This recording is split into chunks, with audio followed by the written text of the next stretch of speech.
नमस्कार मित्रों, मैं Neeraj Saxena, physics faculty. Last lecture में हमने गाउस के नियम से अनंत लंबाई के आवेशित तार यानी रेखीय आवेश के कारण विद्युत क्षेत्र की तीव्रता की गणना की। एक न्यूमेरिकल भी उसमें टेस्ट कर दिया था अपन ने। अभी एक महत्वपूर्ण न्यूमेरिकल भी अपने को उसके साथ वाला करना है, लेकिन उससे पहले एक टास्क को समझिए। आवेशित तार के कारण विद्युत क्षेत्र की तीव्रता की गणना हमने गाउस के नियम से की। अब मैं कहता हूं, गाउस के नियम का उपयोग किए बिना रेखीय आवेश या अनंत लंबाई के आवेशित तार के कारण विद्युत क्षेत्र की तीव्रता की गणना करो। तो ये बड़ा इंटरेस्टिंग है। अब अपने को गाउस के नियम का इस्तेमाल नहीं करना और गाउस के नियम का उपयोग किए बिना हमें आवेशित तार के कारण विद्युत क्षेत्र की तीव्रता की गणना करनी है। तो सब उस क्रम को लेते हैं। थोड़ा समझना अच्छी चीज है, अच्छा डेरिवेशन है। ये सब अनंत लंबाई का आवेशित तार, सब चीजें पुरानी हैं। हमने आवेशित तार कहा है तो हमने रेखीय आवेश घनत्व यानी इकाई लंबाई में आवेश लैम्डा कूलाम प्रति मीटर लिख दिया। यानी इस तार को हम आवेशित मानते हैं, ऐसा दर्शाने के लिए हमने ऊपर लैम्डा लिख दिया और ये यहां पर आवेश को दर्शा दिया। अब समझना सब, क्योंकि अब अपन गाउस के नियम का उपयोग नहीं करेंगे और प्रेक्षण बिंदु पर विद्युत क्षेत्र की तीव्रता की गणना करेंगे। तो सब पहले मोटिव दिखा दें आपको। ये रहा बिंदु P, जहां पर विद्युत क्षेत्र की तीव्रता की आपको गणना करनी है। तार से बिंदु की दूरी अपन ने पहले भी r ही ली थी, अभी भी अपन तार से बिंदु की दूरी r द्वारा ही दर्शा रहे हैं, यानी स्मॉल r द्वारा ही दर्शा रहे हैं। क्लियर सब। अब विद्युत क्षेत्र की गणना के लिए बिंदु O से समान दूरी, ये समान दूरी स्मॉल l, नीचे भी और ऊपर भी, ये अपन विद्युत क्षेत्र की दिशा ज्ञात करने में पिछले लेक्चर में कर चुके थे, लेकिन अब काम वो वाला नहीं कर रहे। अब अपन काम कर रहे हैं विद्युत क्षेत्र की तीव्रता की गणना वाला, है ना। पर बिगिनिंग उसकी उसी तरह से लग रही है। तो साहब, बिंदु O से समान दूरी पर हमने समान लंबाई के दो अल्पांश तार पर ले लिए। ये मैं आपको पहले बता चुका हूं कि अल्पांश सदैव बिंदु आवेश की भांति कार्य करते हैं, इसलिए हम किसी भी विशाल विस्तार पर या अनंत विस्तार पर बिंदु आवेश को देखना चाहें तो वहां पर हमें अल्पांश लेना चाहिए, है ना। इकाई लंबाई में आवेश लैम्डा है। अब ये डीएल लंबाई के अपन इनको अल्पांश कहें तो डीएल लंबाई में आवेश कितना हो जाएगा, लैम्डा डीएल, है ना। एकांक लंबाई में आवेश लैम्डा, तो डीएल लंबाई में आवेश लैम्डा डीएल। क्लियर साहब। तो ये बिंदु आवेश, अपन उसको बिंदु आवेश की तरह आभासित करें, है ना। इसी प्रकार ये अल्पांश भी डीएल लंबाई का है तो इस पर आवेश वही डीएल। क्लियर साहब। क्योंकि दोनों बिंदु O से समान दूरी पर हैं तो स्वाभाविक है इनसे बिंदु P की दूरी भी समान ही होगी। ये सब हर चीज सिमेट्रिकल जा रही है ना। आवेश दोनों अल्पांशों पर वैल्यू में समान है, मान में समान है, दोनों की बिंदु O से दूरी समान है, तो स्वाभाविक रूप से अल्पांश से प्रेक्षण बिंदु की दूरी भी समान ही होगी। इसको मैंने अज्यूम कर लिया D। दूसरी बात, सभी कुछ सिमेट्री है तो स्वाभाविक रूप से अल्पांश के कारण विद्युत क्षेत्र दोनों स्थानों पर या दोनों के कारण समान होगा। ठीक है ना। तो पहले बिंदु P पर अल्पांश के कारण विद्युत क्षेत्र, डेरिवेशन को बड़ा तरीके से देखना, शानदार डेरिवेशन है। तो बिंदु P पर प्रत्येक अल्पांश के कारण विद्युत क्षेत्र की तीव्रता, इसको मैं D से रिप्रेजेंट कर रहा हूं, है ना। तो विद्युत क्षेत्र की तीव्रता D, बिंदु आवेश के कारण विद्युत क्षेत्र की तीव्रता का फॉर्मूला क्या था, Q/r आर स्क्वायर। अल्पांश भी किसकी तरह अज्यूम किया जाता है? बिंदु आवेश की तरह अज्यूम किया जाता है। तो स्वाभाविक है इस अल्पांश के कारण बिंदु पी पर विद्युत क्षेत्र की तीव्रता के है ना, अल्पांश पर आवेश कितना है? लैम्डा डीएल अपॉन अल्पांश से बिंदु पी की दूरी कितनी है? स्मॉल डी का स्क्वायर। ये सब अपन ने अल्पांश के कारण बिंदु पी पर विद्युत क्षेत्र दर्शा दिया। चले अब ध्यान से समझे आप, हमें स्मॉल आर चाहिए, यानी तार से प्रेक्षण बिंदु की दूरी चाहिए। स्वाभाविक रूप से जब आपको तार से प्रेक्षण बिंदु की दूरी स्मॉल आर के रूप में व्यंजक चाहिए तो आपको डी को और डीएल को रूपांतरित करना पड़ेगा। तो सब पहला काम करते हैं डी के रूपांतरण का, है ना, फिर दूसरा काम करते हैं डीएल के रूप में। तो पहले बात करें डी की, डी का रूपांतरण करें सब, है ना, डी और आर। अब देखो सब, ये मैंने एंगल मान लिया थीटा, डेफिनेटली ये एंगल भी क्या होगा? थीटा। ये 90 डिग्री और ये आप समझ गए होंगे 90 माइनस थीटा, है ना। जब मैं एंगल पहले अच्छी तरह दिखा दूं आपको, ये 90 माइनस थीटा। चलिए अब मेरे को डीबी और डीएलबी दोनों को आर की फॉर्म में लेना है, क्योंकि मुझे आपको जो प्रेक्षण बिंदु या तार से आर दूरी पर विद्युत क्षेत्र दिखाना है वो आर की फॉर्म में होना जरूरी है। अभी जो सिचुएशन देख रहे हैं अल्पांश के कारण विद्युत क्षेत्र, वो आर के फॉर्म में नहीं है। डी क्या हुआ साहब? डी हुआ हाइपोटेनस यानी कर्ण। आर क्या हुआ? आर हुआ आधार, है ना। तो सब क्योंकि डी अपॉन आर, जिसको कन्वर्ट करना होता है उसे ऊपर लिखते हैं, जिसमें कन्वर्ट करना होता है उसे नीचे लिखते हैं। तो मेरे को डी को किसकी फॉर्म में लाना है? स्मॉल आर की में। तो मैं लिखा कर्ण बटा आधार, आधार बटा कर्ण कोस होता है, तो कर्ण बटा आधार क्या हुआ? सेक हुआ। तो सब यहां लिख देता हूं मैं सेक थीटा।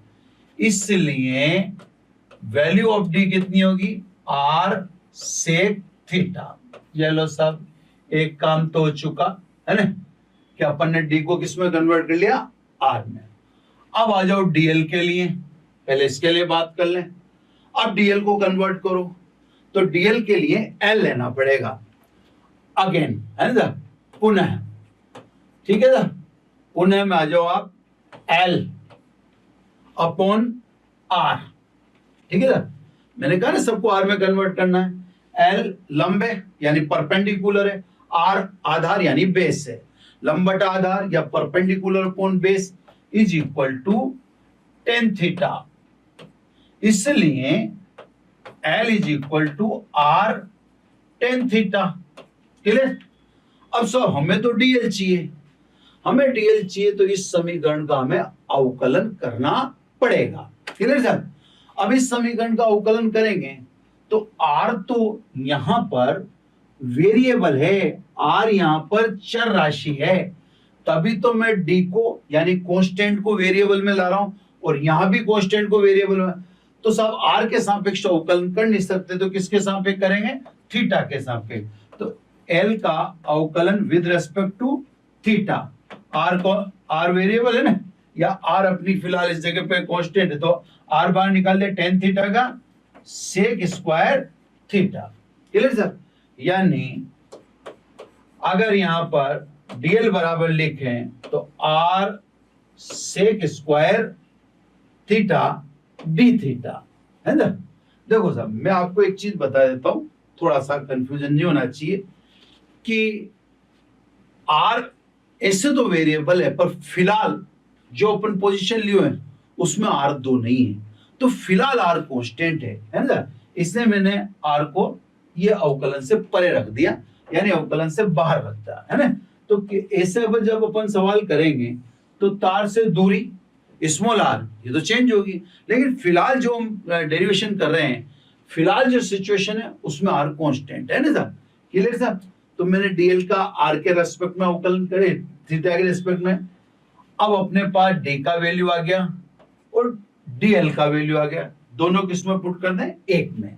तो सब समीकरण एक से, है ना, यह समीकरण एक में d और dl का मान रखने पर अल्पांश के कारण प्रेक्षण बिंदु P पर विद्युत क्षेत्र, तो सब k की जगह k, लैम्डा की जगह लैम्डा, dl की वैल्यू कितनी रखूं, r sec square theta d theta upon d की वैल्यू क्या रखूं, r सेक थीटा, क्योंकि d स्क्वायर है इसलिए रख दूं r square sec square theta. Sec square theta cancel by sec square theta, एक r भी कैंसिल हो जाएगा। अब अपने पास जो बचता है उसको नेक्स्ट पेज पे लिख देता हूं मैं, है ना, फिर आगे बात करते हैं। अब अपने पास जो चीज बच रही है ना, वो है डीई, एक मिनट, है ना, व्हाइट ले लेते हैं, डीई इज इक्वल टू के, है ना, एक बार उधर चेक कर लेते हैं क्या क्या बचा था अपने पास, फिर वापस इधर ही आ जाएंगे ना। तो सब डीई के lambda D theta upon are, है ना, ये चीजें बची है अपने पास। एक तो लैम्डा है और एक डी थीटा है ना, बाकी सब ओके है। डीएल बराबर रखी दिया अपन ने, r sec square theta, d square की वैल्यू रखी दी r square sec square theta, ठीक है ना। तो k lambda D theta upon r, k lambda D theta upon are, है ना। एक मिनट देख लेते हैं, k lambda D theta upon r, ठीक है ना। इसको मैं इक्वेशन 2 लिख देता हूं।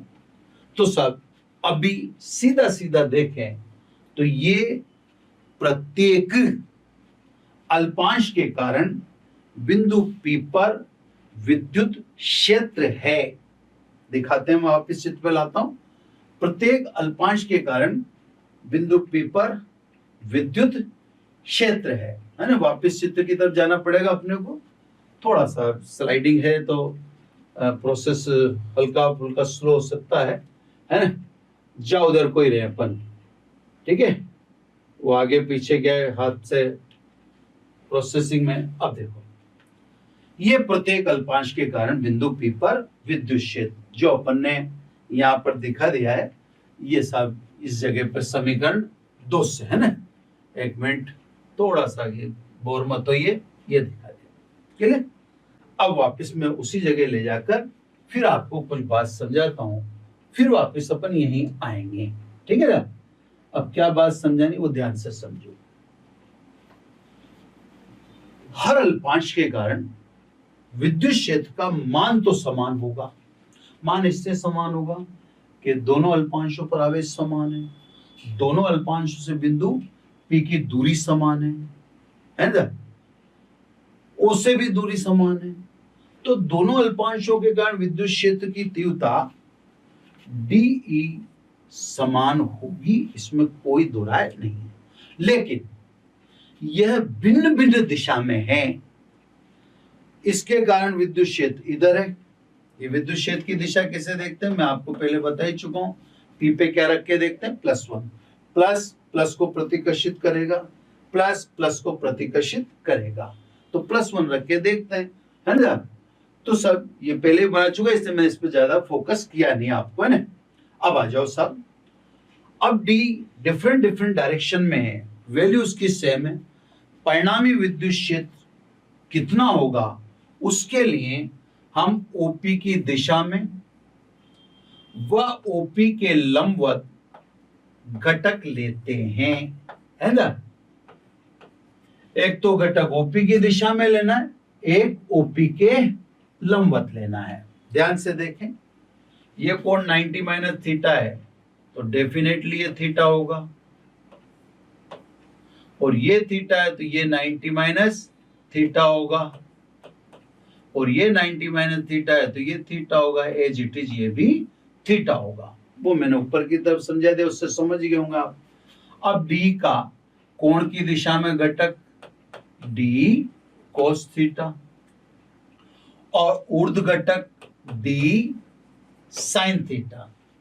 एग्जैक्टली इस डी का कोण की दिशा में घटक डी कॉस थीटा और ऊर्ध्व घटक डी साइन थीटा। अब ध्यान से समझे साहब, हर अल्पांश के कारण विद्युत क्षेत्र डीई समान है, लेकिन वह भिन्न भिन्न दिशा में है। परिणामी विद्युत क्षेत्र की गणना के लिए हमने डी के क्षैतिज व ऊर्ध्व घटक ली, जैसा कि आपको मैंने चित्र में दिखा रखा है। ऊर्ध्व घटक बराबर किंतु विपरीत दिशा में होने के कारण निरस्त हो जाते हैं, जबकि क्षैतिज घटक एक ही दिशा में होने के कारण परिणामी को दर्शाएंगे। इसलिए अनंत लंबाई के आवेशित तार के कारण, अब मैं पूरा तार कंट्रोल कवर कर रहा हूं, अनंत लंबाई के आवेशित तार के कारण विद्युत क्षेत्र की तीव्रता बिंदु P पर। मेरी बात को एक बार और ध्यान से सुन लें। मैंने आपसे कहा कि वैल्यू तो सेम है लेकिन डायरेक्शन डिफरेंट है। रिजल्टेंट इलेक्ट्रिक फील्ड के लिए यानी परिणामी विद्युत क्षेत्र के लिए हमने डी के घटक ले लिए। वर्टिकल जो कंपोनेंट है वो इक्वल एंड अपोजिट होने के कारण कैंसिल हो जाता है, हॉरिजेंटल जो है वो कैंसिल नहीं होगा, तो परिणामी को यही दर्शाता है जो तार के लंबवत है। इसको अपन ने पहले क्या दिशा दे रखी थी लास्ट लेक्चर में, ईटा के, है ना। अब साहब एक अल्पांश के कारण डी कोस थीटा, दो अल्पांश के कारण 2d कोस थीटा, तीन अल्पांश के कारण 3d कोस थीटा, पांच अल्पांश के कारण 5d कोस थीटा। अब ये तार कितना है? अनंत लंबाई का। तो अनंत लंबाई के आवेशित तार के कारण, मतलब पूरे तार के कारण बिंदु P पर विद्युत क्षेत्र, है ना। तो साहब अनंत लंबाई के कारण या पूरे तार के कारण बिंदु P पर विद्युत क्षेत्र। अब इसे देखिएगा आप ध्यान से, है ना। ये मैंने पहले से कैलकुलेट कर रखा था, पर डी कैलकुलेट कर रखा है, तो बाकी चीज जो है वो अब आपके सामने ला रहा हूं मैं, है ना। अब देखो अनंत लंबाई के तार के कारण, तो मैं यह लिख देता हूं, आता है वहां से कंटिन्यू समझना है ना। अनंत लंबाई के रेखीय आवेश के कारण P पर विद्युत क्षेत्र। देखना, ध्यान से देखना आप बात को। मैंने आपसे कहा एक अल्पांश के कारण d कोस थीटा, दो के कारण 2d कोस थीटा, तीन के कारण 3d कोस थीटा, चार के कारण 4d कोस थीटा। तो अनंत लंबाई के कारण सभी अल्पांशों का कौन सा जोड़ दो? d कोस थीटा जोड़ दो, सॉरी कोस थीटा आएगी ना। तो सभी अल्पांशों के कारण कुल विद्युत क्षेत्र integration of d cos theta, integration of d cos. कहां से कहां तक आप वायर ले रहे हो, अब ये भी आपको समझाता हूं। पूरा अनंत लंबाई को कंसीडर कर रहे हैं हम, है ना। तो पूरी अनंत लंबाई को कंसीडर कर रहे हैं, तो पूरी अनंत लंबाई को कंसीडर कर रहे हैं, तो देखो लिमिट क्या लगेगी, ध्यान से समझना। ये जैसे जैसे मैं इसकी लंबाई बढ़ाता जाऊंगा, यह आपका थीटा भी स्वाभाविक है बढ़ता जाएगा ना इस थीटा में। तो थीटा कहां से कहां तक हो जाएगा अनंत लंबाई के? जैसे आप मान लो यहां जैसे जैसे दूर जाते जाओगे तो थीटा का मान भी चेंज होता जाएगा। तो थीटा जाएगा -π/2 से +π/2 तक, है ना। यानी भाई यहां तो लाओगे नहीं, यहां लाते तो 0 हो जाएगा। अब जैसे जैसे आप इसको ऊपर लाते रहो कोण बढ़ता जाए, ज्यादा कितना हो जाए 90 से ज्यादा हो ही नहीं रहा। तो सब ये जो एंगल है ये अनंत लंबाई के तार के लिए -π/2 माइनस इसके लिए कह रहे हैं से +π/2 तक होगा। तो सब कहने का मतलब जो अपन लिमिट ले रहे हैं उस लिमिट को मैंने आपको समझा दिया उसमें कि लिमिट कहां से कहां तक रहेगी, -π/2 से +π/2, है ना। तो सब ये देखो आप लिमिट -π/2 से +π/2 इतना जोड़ दो तो अनंत लंबाई के कारण तार के कारण विद्युत क्षेत्र की तीव्रता आ जाएगी। थोड़ा सा ये इसके कारण स्लाइडिंग के कारण थोड़ी प्रॉब्लम हुई, बाकी कंसेप्ट पर फोकस रहो आप, है ना। तो एक अल्पांश के कारण निकाल लिया, अनंत लंबाई के तार के कारण तो एक अपन ने 2 अल्पांश लेते तो 2d cos थीटा आ रहा, 3 लेते तो 3d आता, 5 लेते तो 5d आता। तो सभी अनंत लंबाई पे जितने भी अल्पांश हैं उनके कारण टोटल कितना होगा, d cos थीटा का समाकलन। अभी d cos थीटा कहां से कहां तक जोड़ने होंगे अपने को, तो d cos थीटा अपने को -π/2 से +π/2 तक जोड़ने होंगे। वो तो आप dl की पोजीशन से देख लो, है ना। तो इतने अल्पांश जोड़ोगे, क्योंकि अपन जानते हैं कि लिमिट सिमिलर है और माइनस से प्लस है, तो उसको ऐसे करके लिख सकते हैं 2 टाइम्स ऑफ 0 से π/2 d cos थीटा। ये सब एक समाकलन की थ्योरम है। अब हमें d की वैल्यू पुट करनी है। ये d की वैल्यू हम पुट कर सकते हैं समीकरण 2 से। तो d की वैल्यू आप समीकरण 2 से पुट कर दो, है ना। कोस थीटा की पुट करने की आवश्यकता नहीं। तो सब समीकरण 2 से, समीकरण 2 से, है ना, E इज इक्वल टू 0 से π/2 d की वैल्यू रखें अपन k lambda upon r, cos theta यहाँ है सही, कोस थीटा d थीटा। स्वाभाविक है थीटा के रेस्पेक्ट में इंटीग्रेशन है तो बाकी सबको बाहर निकाल पटको, यानी E is equal to 2k lambda upon r, 2k lambda upon r। Cos theta का जो इंटीग्रेशन है वो होगा साहब साइन थीटा, है ना, लोअर लिमिट 0 अपर लिमिट π/2। यानी अब अपन लिमिट पुट कर दो 2k लैम्डा अपॉन r, उच्च सीमा साइन π/2 माइनस निम्न सीमा साइन 0, यानी E is equal to 2k lambda upon r, है ना, क्योंकि साइन 91 और साइन 0 0। डायरेक्शन सहित लिखना चाहो तो सब अपन ने डायरेक्शन तो अपन ने पिछले में भी बता दी थी और अभी भी दिखा दी। तो अगर आप वेक्टर फॉर्म में लिखना चाहो तो ये वेक्टर फॉर्म में बता दो, जिसमें साफ दिख रहा है कि विद्युत क्षेत्र सदैव तार के तल के लंबवत होता है। तो ये बच्चों साहब, ये गाउस के नियम का उपयोग किए बिना अनंत लंबाई के आवेशित तार के कारण विद्युत क्षेत्र की तीव्रता झट से मैं 2 मिनट में समझाता हूँ, रिपीट कर देता हूँ, क्योंकि बीच में थोड़ा थोड़ा गड़बड़ हुआ है स्लाइडिंग के कारण, तो वो आप थोड़ा ध्यान से एक बार और देखें, है ना। तार के कारण विद्युत क्षेत्र ज्ञात करना है। तार पर समान लंबाई के या समान दूरी पर समान लंबाई के अल्पांश dl dl ले ले, क्योंकि एकांक लंबाई में आवेश लैम्डा है, इसने dl लंबाई में आवेश लैम्डा dl है, तो ये अल्पांश बिंदु आवेश की भांति व्यवहार करेंगे। इनके कारण बिंदु P पर विद्युत क्षेत्र, बिंदु P की अपन ने दूरी मान ली d, तो बिंदु P पर विद्युत क्षेत्र निकाल लिया। यह सब d बराबर k lambda dl upon d square. Clear. अब सब r में चेंज करना है अपने को। r में क्योंकि अपन तार के कारण दूरी r ले रहे हैं, तो अपना फॉर्मूला r की फॉर्म में आना चाहिए, जो अपन पहले से प्रूव कर पिछले लेक्चर में कर चुके हैं। तो d को r में कन्वर्ट कर दिया बाई फिगर, है ना, और ये dl भी अपन ने r में कन्वर्ट कर दिया। ये दोनों वैल्यूज अपन ने इक्वेशन 1 में पुट कर दी। ये इक्वेशन 1 में पुट की। 1 में पुट करने के बाद जब इस चीज को सोल्व आउट किया, तो इस चीज को सोल्व आउट करने के बाद जो अपने सामने आता है वो है ये आ रहा है ना, d क्या लैम्डा d थीटा। ये एक अल्पांश के कारण विद्युत क्षेत्र, हर अल्पांश के कारण विद्युत क्षेत्र परिमाण में तो समान है, मतलब मान तो समान है, लेकिन दिशा भिन्न भिन्न है। भिन्न भिन्न दिशा के कारण हमें परिणामी विद्युत क्षेत्र के लिए d के यानी अल्पांश के कारण विद्युत क्षेत्र के घटक लेने पड़े, या घटक हमने लिए, एक क्षैतिज घटक और ऊर्ध्व घटक।